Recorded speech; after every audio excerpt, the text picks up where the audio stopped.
Cette petite bouteille brune qui se trouve dans votre armoire à pharmacie coûte environ 1 $ à la pharmacie et la plupart des gens pensent qu'elle ne sert qu'à nettoyer les égratignures ou à blanchir les dents. Mais voici quelque chose qui pourrait vous surprendre. Les jardiniers expérimentés utilisent discrètement le peroxyde d'hydrogène dans leur parterre de fleurs, leur potager et leurs plantes d'intérieur depuis des décennies, et les résultats peuvent être franchement choquants. Le peroxyde d'hydrogène a la formule chimique H2O2 et il est presque identique à l'eau, juste avec un atome d'oxygène supplémentaire. Ce seul atome supplémentaire est ce qui en fait une telle puissance dans le jardin.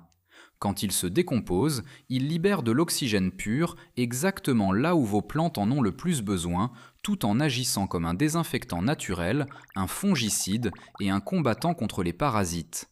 Le meilleur ? Un peroxyde d'hydrogène standard à 3% de n'importe quelle épicerie ou pharmacie est tout ce dont vous avez besoin. Pas de concentration sophistiquée, pas de produits spécialisés coûteux. Diluez-le simplement correctement et vous avez une arme secrète qui peut surpasser des produits coûtant 10 fois plus cher. Alors avant de remettre cette bouteille dans l'armoire de la salle de bain, passons en revue les 9 façons dont elle peut complètement transformer votre jardin. Prenez-en une et commençons. Numéro 1. Suralimenter votre germination des graines. Si vous avez déjà planté des graines et les avez regardées prendre une éternité à germer, ou pire, ne jamais germer du tout, le peroxyde d'hydrogène pourrait être l'astuce qui vous manquait. Les graines ont une enveloppe extérieure dure qui doit se ramollir avant que l'eau et l'oxygène puissent entrer et réveiller l'embryon. Un trempage au peroxyde d'hydrogène dilué aide à décomposer cette enveloppe plus rapidement, et il tue aussi les bactéries et les champignons à la surface de la graine qui pourraient causer la pourriture dans le sol. En plus de cela, les molécules d'oxygène supplémentaires donnent un coup de pouce au petit embryon juste quand il se réveille, et la recherche a montré que cela peut accélérer la germination et produire des plantules plus fortes. Voici comment faire. Mélangez une cuillère à soupe de peroxyde d'hydrogène à 3% avec environ 9 cuillères à soupe d'eau.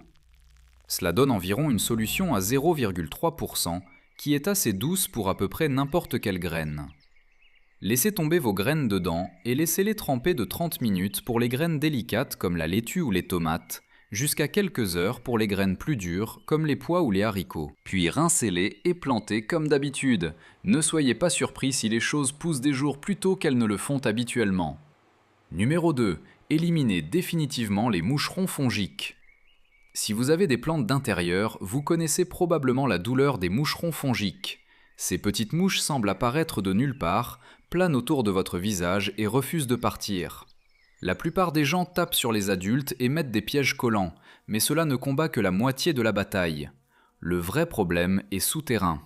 Les larves de moucherons fongiques vivent dans le premier pouce environ de votre sol, grignotant la matière organique. Une fois que cela s'épuise, elles mâchent les poils racinaires délicats de vos plantes. C'est ce qui affaiblit et tue la plante, pas les adultes volants. C'est là que le peroxyde d'hydrogène brille. Mélangez une partie de peroxyde d'hydrogène à 3% avec 4 parties d'eau dans un arrosoir. Laissez les 2 premiers pouces de votre sol sécher complètement, puis arrosez votre plante avec la solution comme vous le feriez normalement, jusqu'à ce qu'elle s'évacue par le fond. Vous entendrez en fait un bruit de pétillement quand le peroxyde touche le sol. C'est le peroxyde qui tue les larves au contact. La solution se décompose en eau et oxygène en quelques heures, donc il n'y a pas de résidus persistants. Faites cela 1 ou 2 fois et votre problème de moucheron fongique sera un lointain souvenir. Numéro 3. Sauvez les plantes de la pourriture des racines. La pourriture des racines est l'un de ces problèmes de jardin qui ressemble à une condamnation à mort. Vous remarquez que votre plante se fane, jaunit, ou a simplement l'air triste sans raison évidente. Et au moment où vous vérifiez les racines, elles sont molles, brunes et sentent affreux. La plupart des gens jettent la plante à ce moment-là, mais le peroxyde d'hydrogène peut parfois la ramener du bord du gouffre. La pourriture des racines se produit quand les racines sont assises dans un sol gorgé d'eau sans oxygène, ce qui laisse les champignons et bactéries anaérobies prendre le dessus. Le peroxyde d'hydrogène attaque ce problème sous 2 angles. Il tue les mauvais champignons et bactéries au contact et il inonde la zone racinaire avec de l'oxygène, qui est exactement ce dont les racines pourries meurent de faim. Retirez délicatement la plante, rincez l'ancien sol et coupez toutes les racines noires et molles avec des ciseaux propres. Puis mélangez une partie de peroxyde d'hydrogène à 3% avec 2 parties d'eau et trempez les racines saines restantes pendant juste quelques minutes. Replantez dans un sol frais et sec et arrosez légèrement. Ce n'est pas une garantie à 100%. Une fois que la pourriture est allée trop loin, certaines plantes ne peuvent pas être sauvées, mais vous seriez étonné de combien vous pouvez en ramener avec cette astuce. L'un des plus grands tueurs silencieux dans n'importe quel jardin est le sol compacté. Quand le sol devient dense et tassé par le passage, la pluie forte ou des années de négligence, l'oxygène ne peut pas atteindre les racines. Et sans oxygène, les racines ne peuvent pas absorber les nutriments correctement, peu importe combien vous fertilisez. C'est particulièrement un problème avec le sol argileux lourd, qui tend à se sceller et se transformer en quelque chose proche du béton quand il sèche. La solution à long terme est de travailler le compost et la matière organique, mais cela prend du temps. À court terme, un trempage du sol au peroxyde d'hydrogène peut donner à vos racines un peu d'espace respiratoire immédiat. Mélangez environ une cuillère à soupe de peroxyde d'hydrogène à 3% par litre d'eau et arrosez vos plantes avec à la base. Quand il touche le sol, il se décompose et libère des bulles d'oxygène juste autour de la zone racinaire. Vos plantes obtiennent ce coup de pouce d'oxygène supplémentaire qu'elles ont désiré et en quelques jours, vous pouvez souvent les voir se redresser, verdir et recommencer à pousser. Juste n'en faites pas trop. Une fois toutes les quelques semaines est suffisant. Numéro 5. Arrêtez l'oïdium et les maladies fongiques des feuilles. L'oïdium est cette substance blanche, crayeuse et poussiéreuse qui apparaît sur les courges, courgettes, concombres et roses, habituellement juste quand ils sont sur le point d'atteindre leur apogée. Il se propage rapidement, affaiblit les plantes et peut ruiner une récolte entière si vous ne l'attrapez pas tôt. La bonne nouvelle est que le peroxyde d'hydrogène est un fongicide naturel et il fonctionne très bien comme pulvérisation foliaire pour les problèmes fongiques légers à modérés. Il tue les spores d'oïdium au contact en les oxydant et il le fait sans les produits chimiques agressifs trouvés dans les fongicides achetés en magasin. Mélangez une cuillère à soupe de peroxyde d'hydrogène à 3% avec une tasse d'eau dans un vaporisateur. Pulvérisez directement sur les feuilles affectées, à la fois le dessus et le dessous, tôt le matin ou le soir, pour que le soleil ne brûle pas les feuilles mouillées. Répétez tous les quelques jours jusqu'à ce que l'oïdium disparaisse. Cela fonctionne pour beaucoup de maladies fongiques communes des feuilles aussi, pas seulement l'oïdium. Un conseil rapide, testez toujours sur quelques feuilles d'abord pour vous assurer que votre plante spécifique le tolère et évitez de l'utiliser sur les plantes avec des feuilles duveteuses puisque l'eau peut être piégée et causer des problèmes. Numéro 6. Stérilisez vos sécateurs et outils de jardin. C'est l'un de ces conseils qui sépare les jardiniers occasionnels des professionnels et cela peut littéralement sauver la vie de vos plantes. Chaque fois que vous utilisez des sécateurs, des ébranchoirs ou un couteau de jardin sur une plante, vous propagez potentiellement la maladie. Si une plante a un virus, un champignon ou une infection bactérienne, vos outils deviennent le moyen parfait de le porter directement à la prochaine plante saine que vous taillez. C'est comme ça que des jardins entiers sont anéantis à partir d'un seul rosier ou plant de tomates infectés. Le peroxyde d'hydrogène est l'une des façons les plus simples de désinfecter les outils de jardin entre les utilisations. Essuyez simplement les lames avec un chiffon trempé dans du peroxyde d'hydrogène à 3%, pas de dilution nécessaire pour celui-ci, ou trempez-les dans un petit récipient pendant environ 30 secondes. Il tue les virus, bactéries et spores fongiques presque instantanément et contrairement à l'eau de javel, il ne corrodera pas vos outils métalliques ou ne laissera pas de résidus nocifs. Faites cela entre chaque plante si vous traitez avec la maladie et au minimum au début et à la fin de chaque session de jardinage. Numéro 7. Assainissez votre mélange de démarrage de graines. Si vous avez déjà eu un plateau de beaux semis soudainement s'effondrer et mourir à la base sans raison, vous avez vécu la fonte des semis.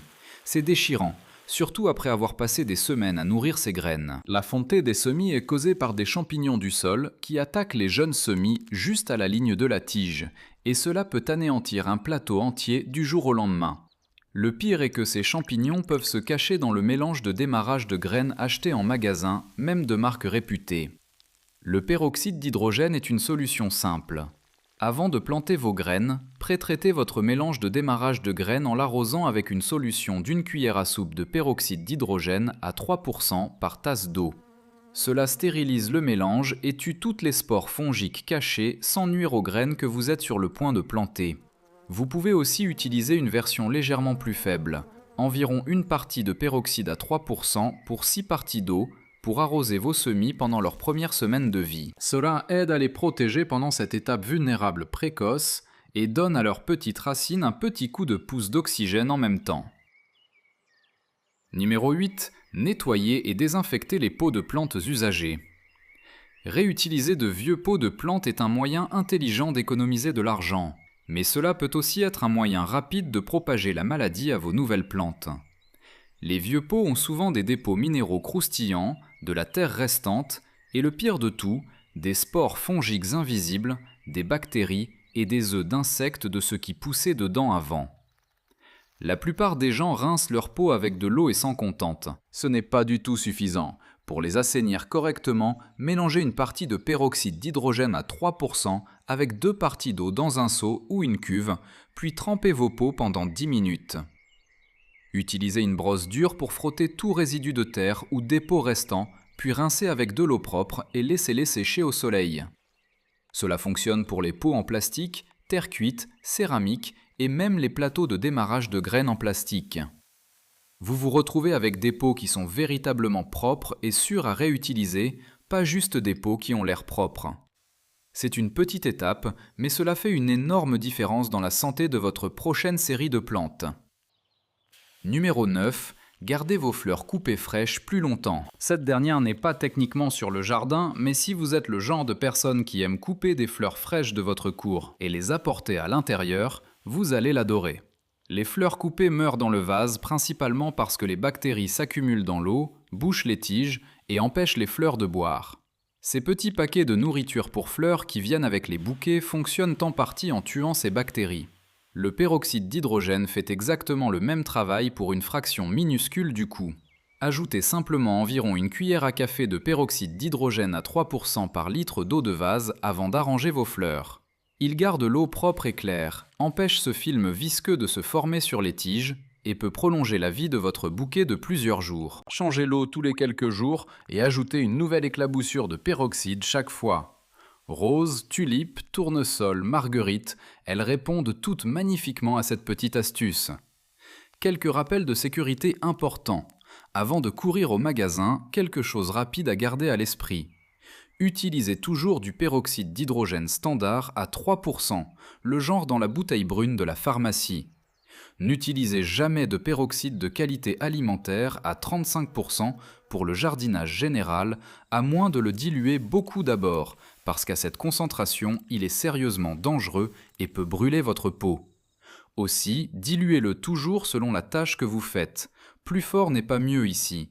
En fait, trop de peroxyde d'hydrogène peut tuer les microbes bénéfiques dans votre sol avec les mauvais. Donc, il est mieux utilisé comme une solution ciblée plutôt qu'une routine quotidienne.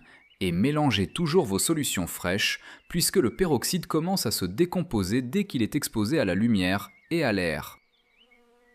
Stockez votre bouteille dans un endroit frais et sombre, gardez-la bien scellée et vous aurez un multi-outil de jardin qui ne coûte presque rien, mais fait le travail d'une douzaine de produits coûteux.